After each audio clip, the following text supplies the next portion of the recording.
오늘 우리에게 주시는 하나님의 말씀은 시편 57편 1절에서 2절, 6절에서 8절입니다. 하나님이여 내게 은혜를 베푸소서. 내게 은혜를 베푸소서.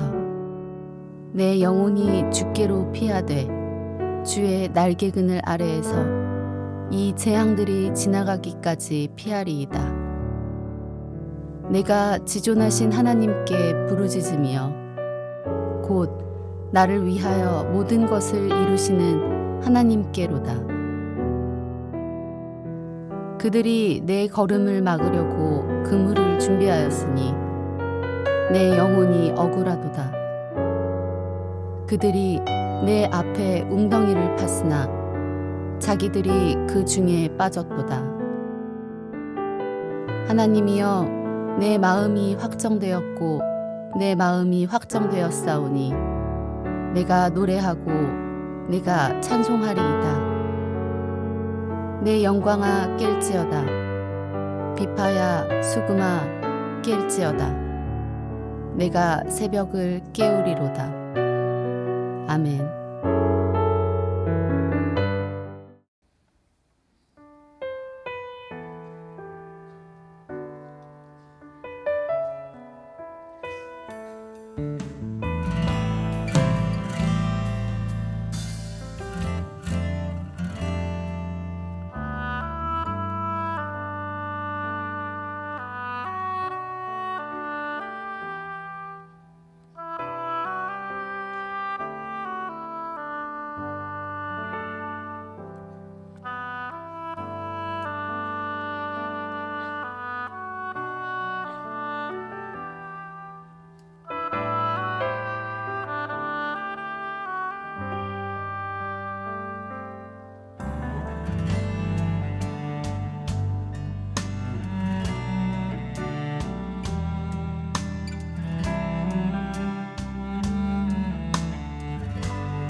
오늘 말씀의 제목은 하나님 억울해요 라고 하는 제목입니다. 부제로 억울함 가운데서도 하나님께로 확정된 마음이라고 잡았습니다. 지난주에 제가 설교를 하면서 제가 자살에 대한 이야기도 조금 했고, 힘든 분들 누군가에게 이 말씀의 주인공이 되었으면 좋겠다 말씀을 전했는데, 예배 시간 들어오기 전에 한 분이 저에게 그런 고백을 하셨어요. 지난주에 그 말씀이 저에게 하신 말씀입니다. 오늘 여러분들 가운데 억울하다고 생각하는 사람이 있다면 억울함을 갚아주시고 신원하시는 이 다윗의 고백이 여러분들의 고백이 될 수 있도록 말씀을 그렇게 들었으면 좋겠습니다. 오늘 말씀이 이렇게 시작합니다. 하나님이여 내게 은혜를 베푸소서. 다윗은 하나님께 은혜를 베풀어 달라고 기도하고 있어요. 그런데 오늘 여기에 나오는 내게 은혜를 베푸소서라고 하는 은혜가 사실 이 단어가 여기에 딱 맞는 단어는 아닌 것 같아요.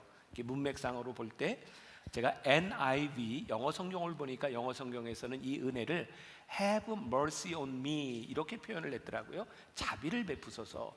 조금 뉘앙스의 차이가 있는 것 같은데, 오늘 여기에는 은혜라고 하는 말보다는 자비라고 하는 말이 훨씬 더 잘 어울릴 것 같다는 생각이 듭니다. 다윗이 이야기합니다. 하나님, 제가 지금 어려운 시간들을 지나가고 있는데 제가 이 어려운 시간을 지나가는 동안 주의 날개 아래서 주의 자비를 경험하게 하옵소서. 날개를 접으면 그 날개 아래서 보호를 받을 것이고, 날개를 피면 그 날개로 인하여 뜨거운 햇볕을 피할 수도 있을 것 같아요. 하나님의 자비는 우리를 새로운 환경으로 옮겨놓는 것이 아닙니다. 우리가 견뎌야 하는 삶의 자리에서 그늘이 되어주시는 거예요. 참 제가 쓴 문장이지만 참 좋아서 다시 한번 읽어드리려고 그래요. 하나님의 자비는 우리를 새로운 환경으로 옮겨놓는 것이 아니라 우리가 견뎌야 하는 삶의 자리에서 그늘이 되어주시는 거예요. 어떤 분이 이런 글을 썼더라고요. 그리스도인은 위험의 부재가 아닌 하나님의 임재 안에서 안전을 발견한다. 그런 것 같아요. 우리는 위험의 부재 가운데 사는 사람이 아니라 위험 가운데서 하나님의 임재를 경험하고 살아가는 것이 우리 그리스도인들의 삶입니다. 오늘 시편 51편, 우리가 아둘람이라고 하는 장소와 더불어서 조금 전에 연주했던 것은 아둘람 동굴 앞입니다. 여러분들이 성경에 보면 이 시의 표제가 다윗이 사울을 피해 굴에 있을 때라고 되어 있어요. 잠깐 지도를 한번 볼까요? 우리가 다윗을 공부할 때도 보았던 내용인데, 사해바다가 있고 조금 왼쪽으로 가면 유다 써 있는 거 보시죠? 조금 내려가면 아둘람이라고 하는 곳이 있습니다. 조금만 더 왼쪽으로 가면 엘라 골짜기가 있어요. 아세가 가드 이런 데가 있죠. 엘라 골짜기는 다윗이 골리앗과 싸웠던 장소입니다. 그렇게 멀지 않는 장소. 저 엘라 골짜기는 굉장히 비옥한 지역이라 나무도 있고 숲이 있는 지역입니다. 그래서 이 아둘람이라고 하는 말은 피난처, 은신처, 격리된 장소라고 하는 뜻을 가지고 있기도 합니다. 제가 말씀을 준비하면서 여러 가지 책을 보게 되었는데, 이원희 목사라는 분이 쓴 성지행전이라는 책에 이 부분에 대한 글이 있더라고요. 현장에 도착하고 보니 특별한 유적은 남아있지 않았다. 그러나 다윗이 사울을 피해 숨었던 아둘람 굴을 꼭 확인해 보고 싶었다. 언덕 위에서 약간 경사진 곳으로 가자 사람이 숨을 만한 굴이 보였다. 자연 동굴이기는 하지만 가시덤불을 헤치고 안으로 들어가 보니 사람이 머물렀던 인위적인 구조가 보였다. 10여 명 정도가 간신히 몸을 숨길 수 있는 굴 속에 사울을 피해 머물렀던 다윗의 심정은 어떠했을까? 그렇다. 하나님이 숨겨주시는 자는 결코 사람이 찾을 수 없다. 제가 왜 여기에 공감을 했냐면, 저 아둘람 굴은 그렇게 천연에 사람들이 발견할 수 없는 그런 요새가 아닙니다. 사실은 완전한 피난처가 아니라 하나님이 숨겨주셨던 장소가 아둘람 굴입니다. 다윗은 아마 그런 고백을 했을 거예요. 완전한 곳에서가 아니라 하나님께서 지켜주시는 장소에서 오늘 이 고백을 하고 있는 것 같아요. 그래서 오늘 1절 말씀 다시 보면, 하나님이여 내게 은혜를 베푸소서, 자비를 베푸소서, 내 영혼이 주께로 피하되 주의 날개 그늘 안에서 이 재앙들이 지나가기까지 피하리이다. 주의 날개 그늘 아래서라고 말을 하고 있어요. 다윗은 그런 걸 느꼈겠죠. 내가 이 아둘람 그래서 주의 은혜와 주의 자비가 아니면 제가 여기에 어떻게 숨을 수 있겠습니까? 주의 은혜가 아니면 제가 여기서 어떻게 버틸 수 있겠습니까? 주의 자비가 아니고는 제가 지금 이 인생의 어두운 굴을 지나가는 이 시간들을 제가 어떻게 할 수 없는 상황입니다. 사실 우리는 주의 자비가 필요한 순간이 될 때 은혜를 경험합니다. 주님의 자비가 필요 없다고 생각하는 우리들에게 어떻게 은혜가 올까요? 그래서 교만한 사람은, 하나님의 은혜가 필요 없다고 생각하는 사람들은 절대로 하나님의 은혜를 경험하지 못합니다. 그런데 오늘 이 시간에 하나님 저를 도와주세요, 하나님의 은혜가 필요합니다 고백하는 사람들에게 하나님의 자비가 우리들에게 다가와요. 황량한 곳, 어두운 인생의 그늘 가운데서 주의 날개 아래 포근함을 느낄 수 있는 것이 우리 신앙인들이 누릴 수 있는 가장 큰 믿음의 특권이기도 합니다. 지난주에 저에게 서울 구치소에 있는 우리 교인 한 분이 장문의 편지를 보내주셨어요.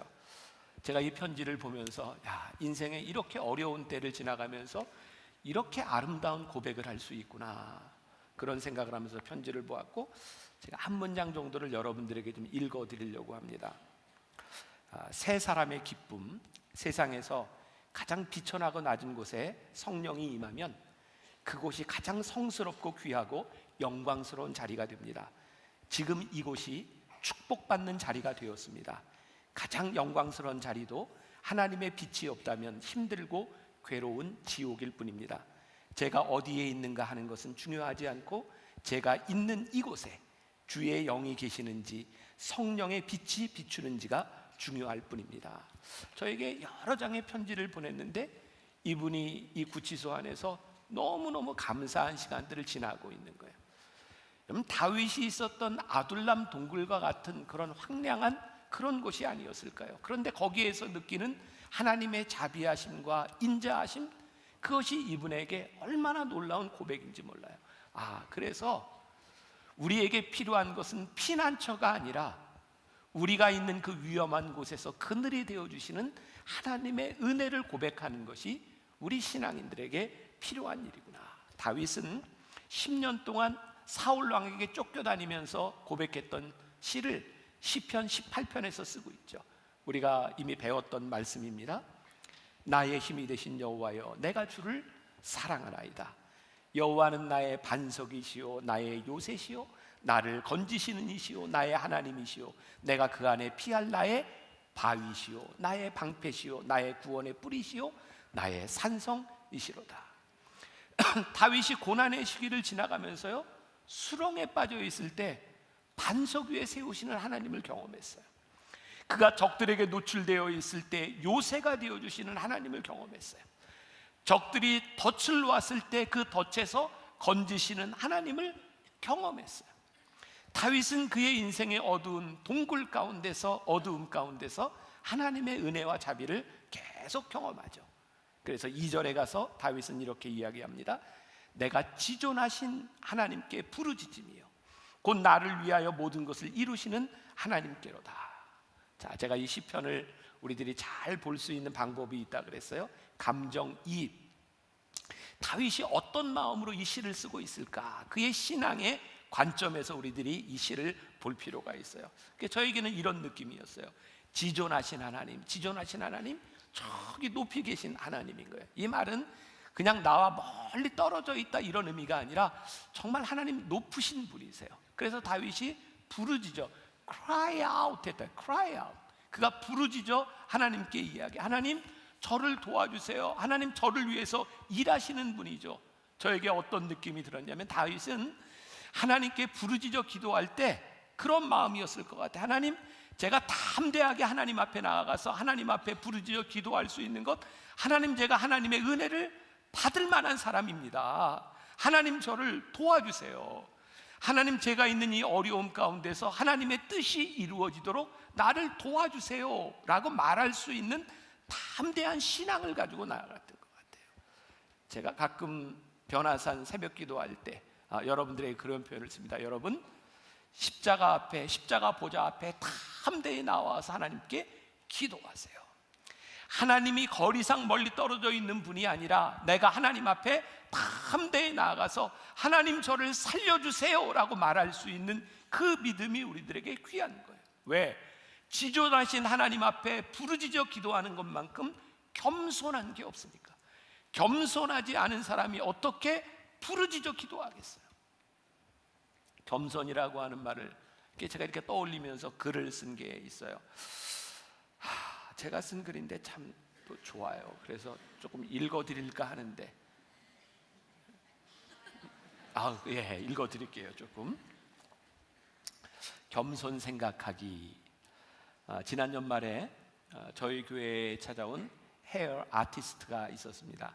방송에도 나오고 상당히 유명한 사람인데, 그분을 좀 신앙적으로 잘 인도해 달라는 이야기를 듣고 만나게 되었습니다.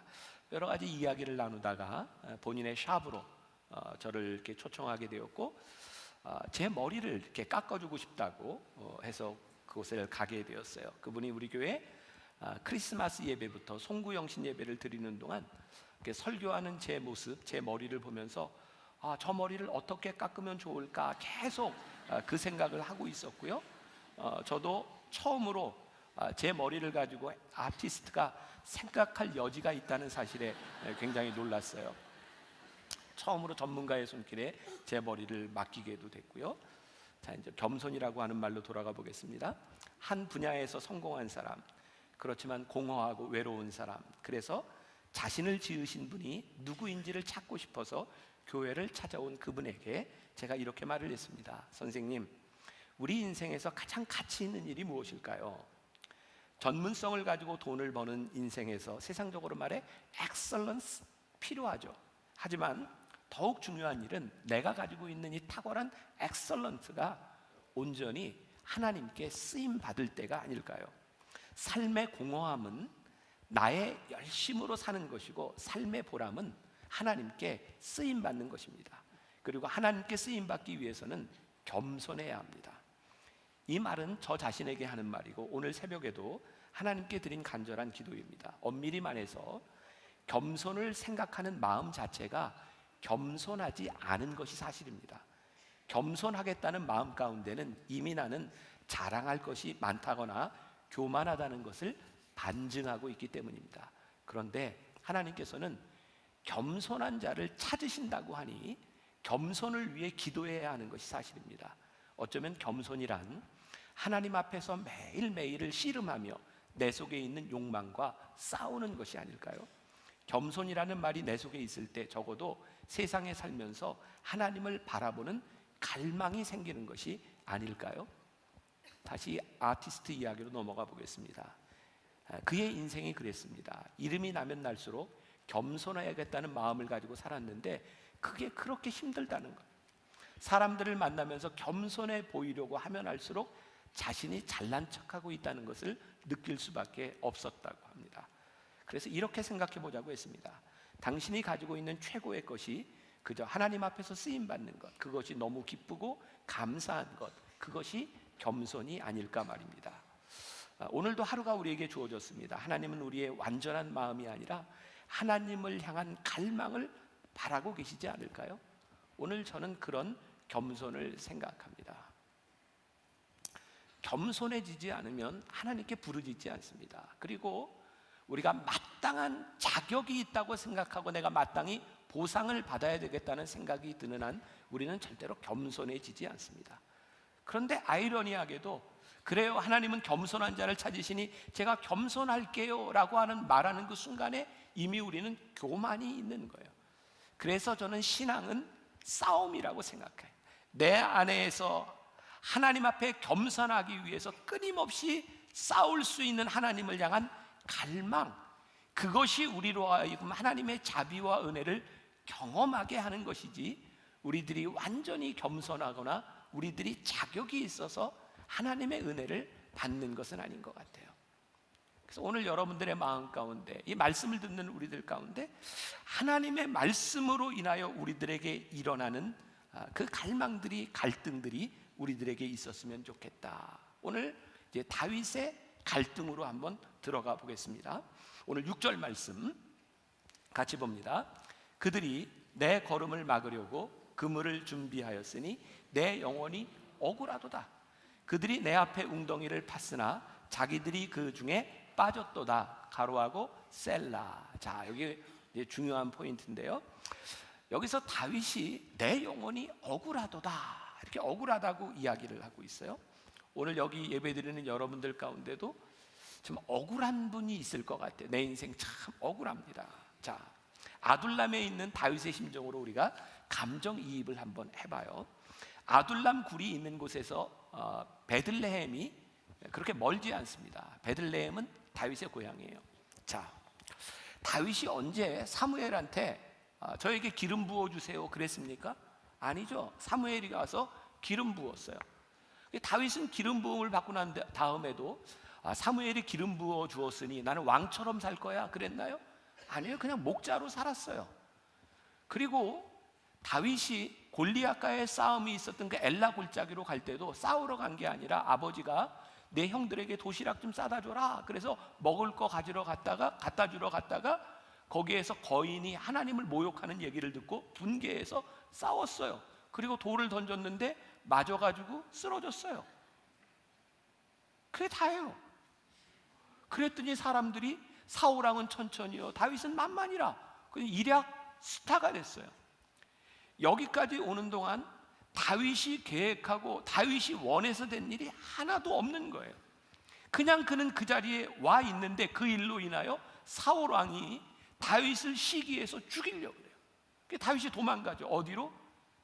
골리앗을 죽였던 그 나라 블레셋으로 도망을 갔는데 사람들이 다윗을 알아보고 그래서 죽을까봐 거기에서 미친 척을 하고 도망 나온 것이 아둘람 굴이었어요. 얼마나 그의 인생이 억울했겠습니까? 그냥 내가 잘 살아갈 수 있는데 하나님이 왜 내 인생에 개입하셔서 하나님 나로 하여금 왜 여기 있게 만드는 겁니까? 이것은 나의 계획이 아닙니다. 여러분, 우리의 인생의 억울함이 언제 우리들에게 찾아오는 거예요? 내 삶이 내가 이해할 수 없는 거예요. 내가 도저히 설명이 안 되는 인생 가운데서 우리는 억울할 수밖에 없는 거예요. 이 세상이 내 맘 같지 않은 곳, 그래서 오늘 우리들 가운데는 참 억울한 일들을 많이 가지고 여기 와서 예배를 드리고 있을지 몰라요. 칼 바르트라고 하는 유명한 신학자가 한 문장을 썼는데 제가 말씀을 준비하다 보았던 이 문장을 이해하는 데 시간이 좀 걸렸어요.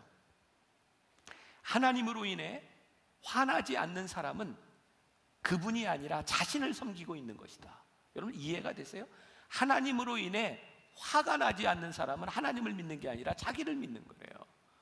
한참을 생각해서 이게 무슨 뜻일까? 아, 그렇구나. 우리가 하나님을 믿으려고 작정하는 순간부터 우리는 하나님께 화가 날 수밖에 없는 거예요. 다른 말로 표현하면 억울할 수밖에 없는 거예요. 왜? 하나님은 우리와 생각이 다르세요. 우리와 뜻이 다르세요.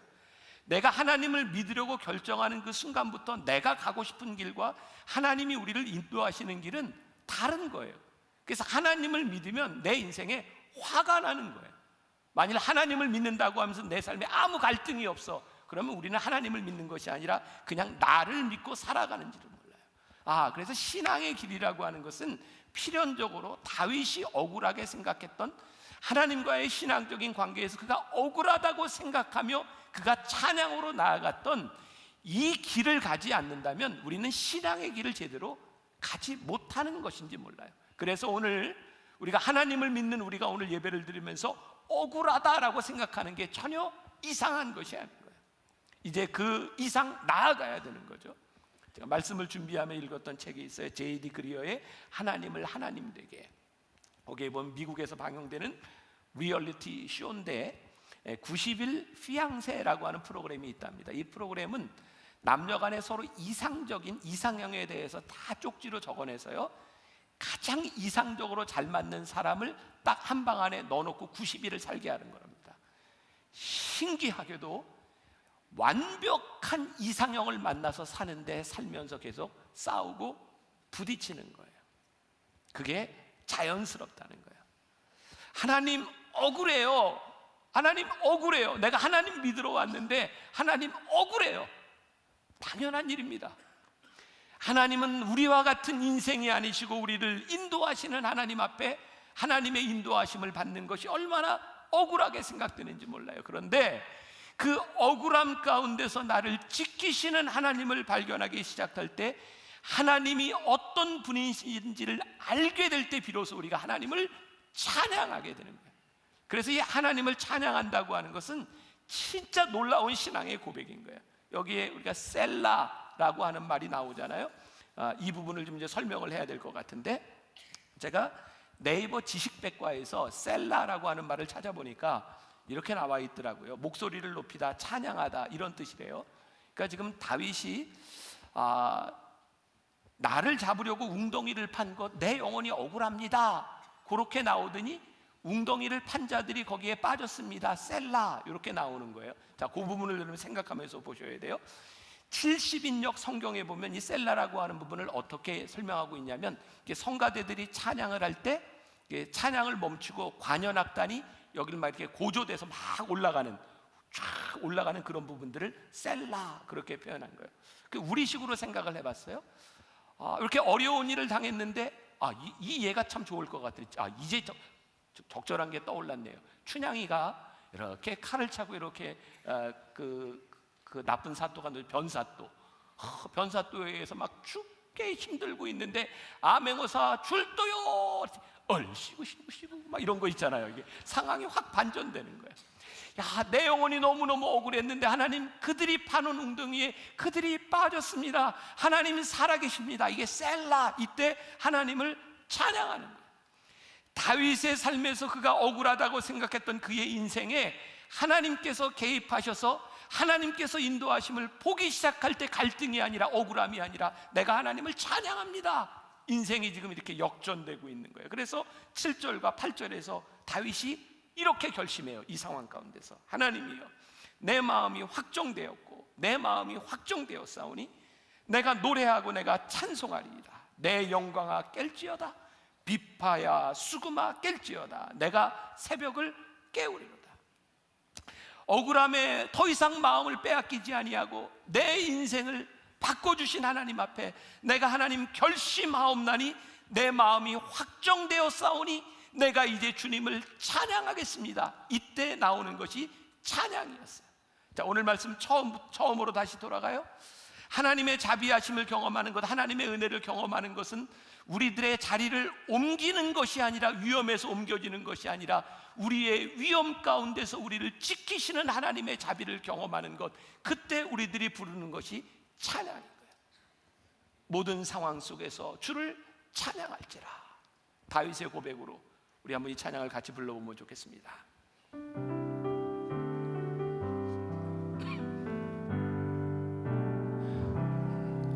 모든 상황 속에서 다윗의 마음으로 한번 불러봅시다. 주를 찬양하시라. 주는 너의 큰 상급, 주는 너의 큰 상급, 큰 도움이시라. 주의 얼굴 구할 때, 주의 얼굴 구할 때, 주의 영을 부으사, 주의 영을 부으사, 크신 사랑 안에서 주를 보게 하소서. 내 영혼이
눈물을 흘린 부부 있죠. 내 영혼이 확정되어 싸우니, 내 영혼이 확정되어 싸우니 믿음의 눈을 들어 보시기 바랍니다. 더 이상 억울하지 않기를 소원합니다. 다윗은 이렇게 고백합니다. 내 영혼아 깰지어다, 비파야 수금아 깰지어다, 내가 새벽을 깨우리로다. 자, 감정이입을 해보세요. 지금 이게 어떤 느낌일까요? 내 영혼이 확정되어 하나님을 찬양하겠습니다 하면서 내 영광아 깰지어다, 비파와 수금아 깰지어다, 내가 새벽을 깨우리로다. 여러분, 새벽을 깨워야 옵니까? 아니요, 밤이 지나면 새벽이 오는 겁니다. 근데 그거 기다릴 수 없는 거예요. 마음이 확정되고 났더니 벅차오르는 거예요. 이 새벽이 오는 것이 문제가 아니라 내가 새벽을 깨우리로다. 어둠이 물러가고 새벽이 오는 시간을 기다릴 수 없는 그 벅찬 마음으로 다윗의 인생이 바뀌어져 있는 거예요. 가슴이 뛰는 거예요. 이 상황이 사무엘상 22장에 나오고 있어요. 여러분들 이 부분이 궁금하면 집에 가서 사무엘상 22장을 한 번 더 보셔도 좋아요. 1절과 2절 제가 읽어드립니다. 그러므로 다윗이 그곳을 떠나 아둘람 굴로 도망하며 그의 형제와 아버지의 온 집이 듣고 그리로 내려가서 그에게 이르렀고, 환난당한 모든 자와 빚진 모든 자와 마음이 원통한 자가 다 그에게로 모였고, 그는 그들의 우두머리가 되었는데 그와 함께한 자가 400명가량이었더라. 자, 이게 무슨 말일까요? 다윗이요, 아둘람굴에서 억울하다고 생각했는데 그 억울함 가운데서 내가 새벽을 깨우리로다, 내 마음이 확정되었다. 그의 가슴이 뛰는 순간 어떤 일들이 일어났는가? 그에게로 400여 명의 사람들이 그 좁은 굴로 모여들기 시작했는데 그들이 누구냐면 환난당한 자, 빚진 자, 마음이 원통한 자, 억울하고 힘든 자들이 그에게 모인 거예요. 다윗이 깨닫게 되죠. 아, 그렇구나. 하나님께서 왜 나로 하여금 기름을 부으셨고, 하나님께서 왜 나로 하여금 이 억울한 일을 당하게 하셨고, 하나님께서 나로 하여금 왜 억울함 가운데서 하나님을 찬양하게 하셨는지, 하나님께서 나에게 기름 부음은 그 이유가 이 억울하고 원통한 자들의 왕이 되도록 하나님이 나를 여기에 부르셨구나. 그의 마음속에 자기를 부르신 하나님의 그의 삶의 이유가 분명해지고 나니, 그의 삶에 기름 부음을 받은 것이 분명해지고 나니 그의 영혼이 확정되어 하나님을 찬양하고 있는 거예요. 사랑하는 여러분, 억울한데요, 하나님이 우리를 억울하게 하신 이유가 있는 거예요. 내가 왜 억울한 일을 당하는 줄 아니? 내가 거기에서 너를 왜 지켜주는지 아니? 내 삶에는 이유가 있어. 그때 우리들에게 가슴이 벅차오르는 이 찬양을 하고 있는 거예요. 이 마음으로요, 오늘 우리가 본문에 읽지 않았지만 시편 57편 10절에서 다윗이 이렇게 고백해요. 무릇 주의 인자는 커서 하늘에 미치고 주의 진리는 궁창에 이르나니. 여러분, 여기에서 인자라는 말은 사랑이라고 하는 말로 표현하는 게 옳아요. 주의 진리라고 하는 말은 신실하심이라는 말이에요. 바꿔서 볼까요? 무릇 주의 사랑이 커서 하늘에 미치고 주의 신실하심이 궁창에 이르나니. 지금 다윗이 어떤 마음으로 이 시를 고백하고 이 찬양을 하고 있는지 몰라요. 우리 오늘 시편 말씀 나누고 있으니까 여기에 이 다윗의 마음으로 우리 이 찬양 한 번 더 불렀으면 좋겠어요. 내가 만민 중에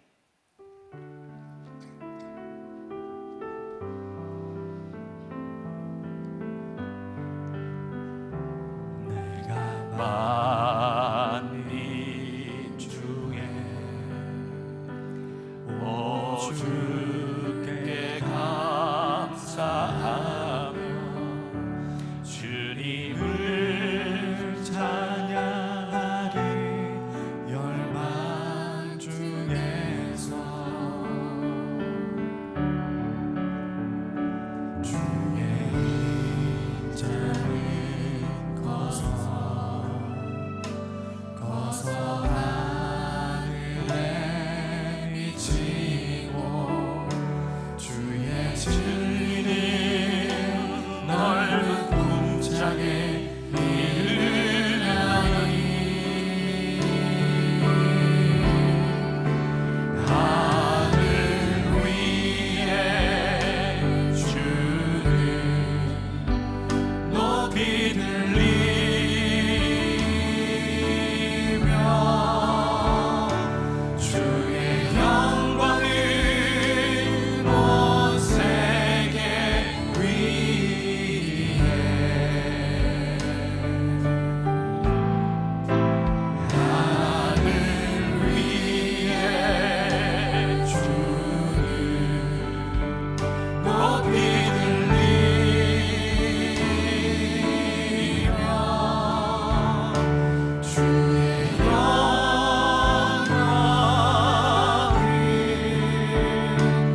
기가 막히잖아요. 시편이 억울함에서부터 하나님의 영광을 찬양하는 데까지 이르고 있어요.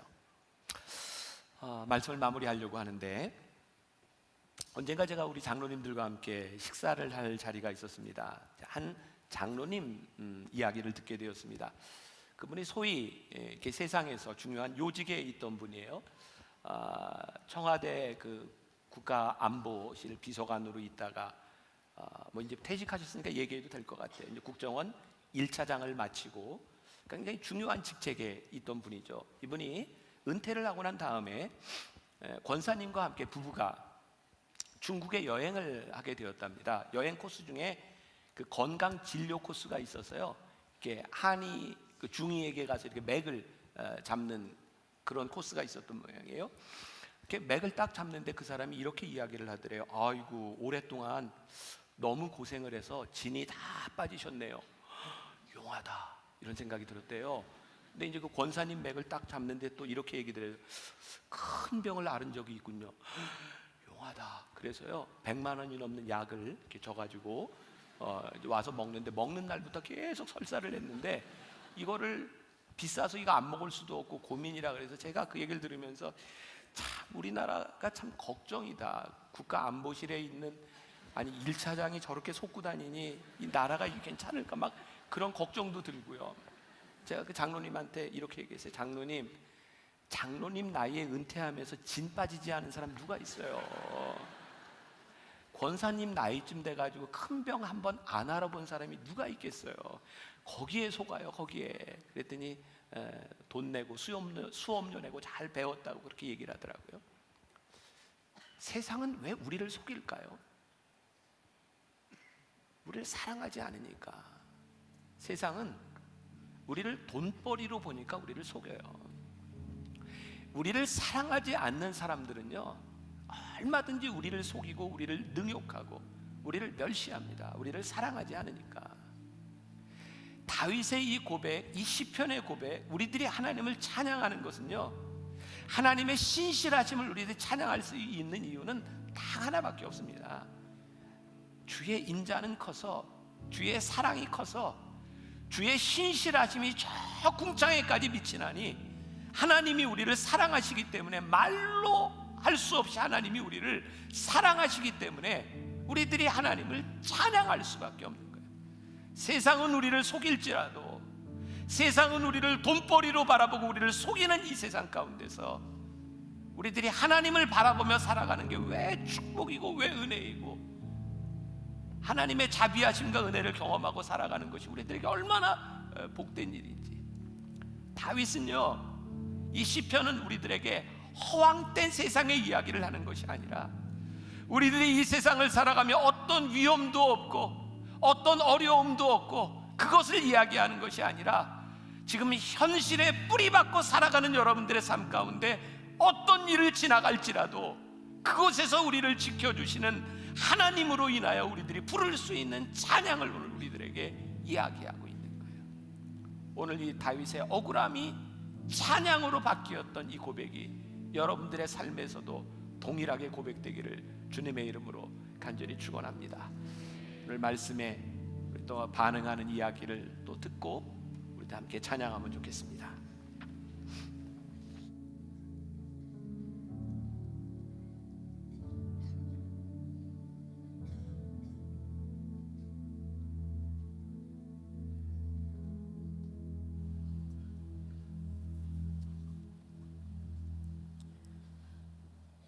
저희는 악기를 배우기 시작한 이후 항상 교회에서 연주하고 찬양하며 자랐습니다. 교회에서 악기를 접한 연주자가 교회 안에서 하나님께 악기로 찬양하고 봉사하는 것은 당연하기만 하였고, 클래식 전문 사역팀을 만들어 보라는 목사님의 말씀은 어렵거나 두려운 제안이 아니었습니다. 찬양은 항상 해오던 저희의 몫이었기 때문입니다. 하지만 교회 안에서도 교회 밖에서도 찬양할 수 있는 연주팀을 만들기 위해서는 지금까지 해왔던 것들과는 너무도 다른 일을 해야 했습니다. 예배 특주가 있을 때는 연주와 팀을 이끌어야 하는 리더로서의 역할이면 충분했지만, 교회에서 연주가 없을 때에는 매일 회사 운영을 걱정하였습니다. 연주료가 지급되는 공문이 인터넷에 올라오기만을 기다리고 매번 공연을 기획해서 공문을 작성하고 제출해야 하는 삶으로 지난 1년 동안 회사 대표와 연주자, 기획, 회계, 홍보, 스케줄 관리, 서류 작업 등 모든 것을 도맡아 해왔습니다. 봉사 연주를 다닐 때는 발생하지 않는 수입으로 기업의 재정적인 어려움마저 저희가 오롯이 감당해야 했습니다. M클래식을 위해 보이지 않는 곳에서 후원해 주시고 기도해 주시는 분들이 있지만 멤버들에게는 특주와 연주 이외의 짐을 주지 않으려 혼자 부단히 노력하였고 그로 인해 일이 점점 더 많아지다 보니 연주자로서의 삶을 포기해야만 했습니다. 이런 일상이 계속되어 연주의 갈급함과 재정적인 어려움, 미래에 대한 걱정으로 심신이 지쳐갔습니다. 지난 10월 너무 바쁘게 지내어 생각지도 않던 주님의 축복이 아기가 저희 가정에 찾아왔습니다. 누구보다 유난스럽게 입덧도 함께 시작되었고 먹지도 마시지도 제대로 잠도 못 자는 생활에 그동안 하던 M클래식 업무는 어느 것 하나 할 수 없게 되었습니다. 생각과는 다르게 몸이 너무 힘들어 조금만 무리해도 쓰러지게 되니 내 힘이 아닌 하나님을 더욱 의지하게 되었습니다. 하나님이 다 알아서 하실 거야. 모든 것을 내려놓고 모든 것을 하나님께 맡겼습니다. 저의 이런 상황을 알게 된 M클래식 멤버들은 너나 할 것 없이 일을 하겠다 자처하며 나섰습니다. 연주 이외의 일도 주저하지 않고 일에 대하여 서로 나누고 교제하면서 멤버들 사이는 더욱 돈독해졌고 M클래식은 팀의 비전을 위하여 전보다 더욱 기도하게 되었습니다. 연주를 같이 하며 하나 되길 원해 지난 1년 동안 밥도 사 먹이고 커피랑 마카롱도 쥐어뒀던 일들이 무색하게도 하나님의 때에 너무나도 자연스럽게 하나 되게 하셨습니다. 이렇게 만나교회의 첫 사회적 기업 M클래식이라는 이름으로 하나님께 찬양한 것이 벌써 1년이라는 시간이 지났습니다. 하나님의 도우심으로 교육방송과 기독교 방송 연주, 환우들을 위한 연주 등 다양한 곳에서 꾸준히 M클래식의 사역 활동을 점점 넓혀가고 있습니다. 특히 MMP 교회 특주를 다니며 오히려 저희가 받은 하나님의 은혜가 있기에 여전히 힘들고 어려운 상황을 지나가고 있지만 그 가운데 하나님의 뜻을 조금씩이나마 알게 되니 어찌 찬양이 마음 깊숙한 곳에서 흘러나오지 않을 수 있을까요? 주님이 주신 달란트로 최고의 연주자가 되기보다 최고의 예배자가 되는 것이 하나님의 뜻이라고 확신합니다. 하나님을 찬양하는 도구로 사용되기를 기도하고 그렇게 쓰임받는 M클래식을 기대하기에 감사 찬양을 드립니다.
사실 이 연주를 듣고 이제 축도로 예배를 마치려고 했는데 우리 다윗의 마음으로 함께 이 찬양 한번 부르고 예배를 마치면 좋을 것 같습니다. 우리 다 함께 일어나서 주만 바라볼지라, 우리의 믿음으로 우리 함께 찬양하고 예배 마치겠습니다.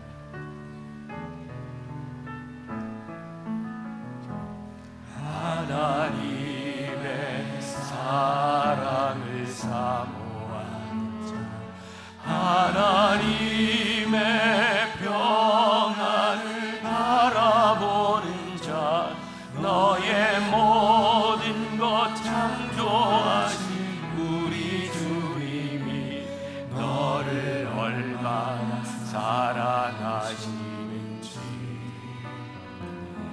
하나님께 찬양과 경배하는 자, 하나님의 선하심을 닮아가는 자, 너의 모든 것 창조하신 우리 주님이 너를 자녀 삼으셨네.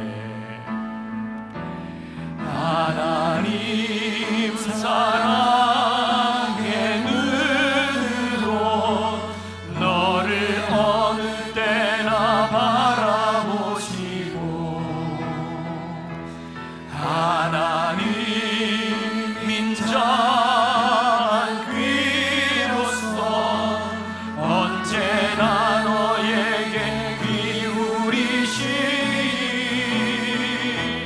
어두움에 밝은 빛을 비춰주시고 너의 작은 시름에도 응답하시니 너는 어느 곳에 있든지 주를 향하고 주만 바라볼지라.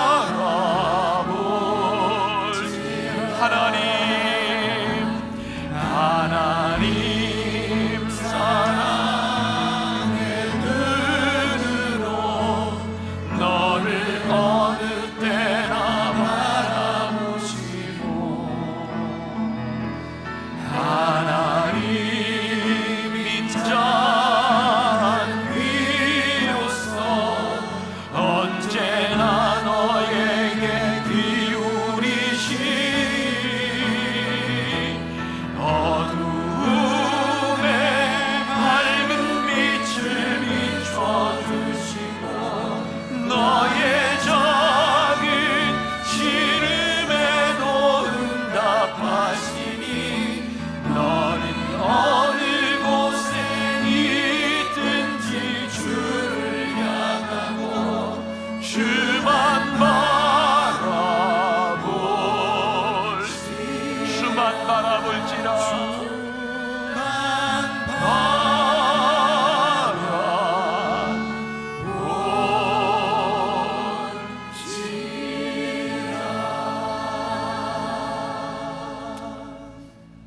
하나님 억울해요. 하나님 많이 억울해요. 어쩌면 다윗의 마음으로 그가 힘들 때 아둘람 굴에서 어두움의 시간을 억울하다고 생각하며 지났던 그 시기를 지나는 우리 성도들도 이 자리에 있을 것입니다. 그런데 그가 어두움 가운데서, 억울함 가운데서 그를 지키시는 하나님을 보았고 그를 인도하시는 하나님을 경험했을 때 내 마음이 확정되고 확정되어 싸우니 내가 주를 찬양할지라. 손을 들고 주님을 찬양했던 것처럼 우리 귀한 성도들의 삶이 주님을 찬양하며 나아가게 하여 주옵소서. 하나님, 많은 사람들의 헌신을 통하여, 눈물과 기도를 통하여 오늘의 이 예배가 드려지고 또 드려진 예물들을 통하여 하나님의 나라가 이루어져 가고 있는데 그 손길들이 다 복되게 하시고 우리 귀한 만나의 성도들 이 땅 위에 살아가면서 물질로 인하여 궁핍하지 않도록 하나님 도우시는 은혜를 경험케 하여 주옵소서. 지금은 우리 주 예수 그리스도의 은혜와 하나님 아버지의 무한하신 사랑과 성령의 인도하심이 이제 내 마음이 확정되고 확정되어 싸우니 벅찬 가슴으로 새벽을 깨우리라 다짐하며 나가는 당신의 사랑하는 모든 백성들 위해 지금부터 영원까지 함께 하시기를 간절히 축원하옵나이다. 아멘.